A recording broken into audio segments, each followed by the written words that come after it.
ఈ రోజు రాష్ట్రంలో 175 నియోజకవర్గాల్లో ప్రతి ఇంటికి వెళ్లి ఈ ప్రభుత్వ మెడికల్ కాలేజీలు ప్రైవేటీకరించడం మీకు ఓకేనా కాదా అంటే ప్రజలందరూ ముక్త కంఠంతో ఇది ప్రభుత్వమే కట్టాలి, ప్రైవేటీకరణకు మేము వ్యతిరేకమని సంతకాలు చేయడం జరిగింది. 1 కోటి సంతకాల సేకరణ అని పేరుకు మాత్రమే 1 కోటికి పైగా 1,35,00,000 సంతకాలను ఈ రోజు మనం సేకరించగలిగామంటే ఈ ప్రభుత్వం మీద ప్రజలు ఎంత వ్యతిరేకంగా ఉన్నారు, ఈ ప్రభుత్వ మెడికల్ కాలేజీల్ని ప్రైవేటీకరించడాన్ని ప్రజలు ఎలా వ్యతిరేకిస్తున్నారో ఇప్పటికైనా కూటమి ప్రభుత్వం స్పష్టంగా తెలుసుకోవాలని కూడా ఈ సందర్భంగా తెలియజేసుకుంటున్నాం.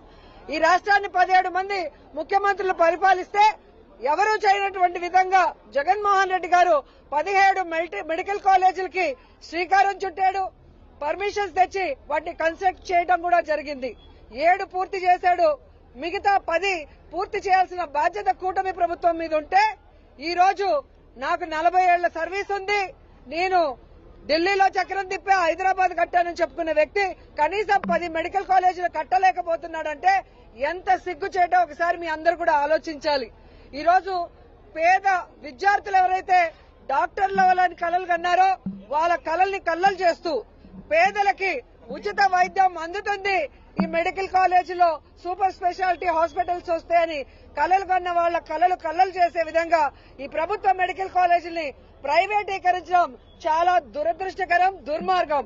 ఎందుకంటే చంద్రబాబు నాయుడు ఇప్పటికి 4 సార్లు ముఖ్యమంత్రి అయ్యాడు కానీ ఒక్క మెడికల్ కాలేజ్ అయినా కట్టాడా? రాష్ట్రంలో కట్టలేదు, కనీసం కుప్పల్లో కూడా కట్టలేకపోయాడు.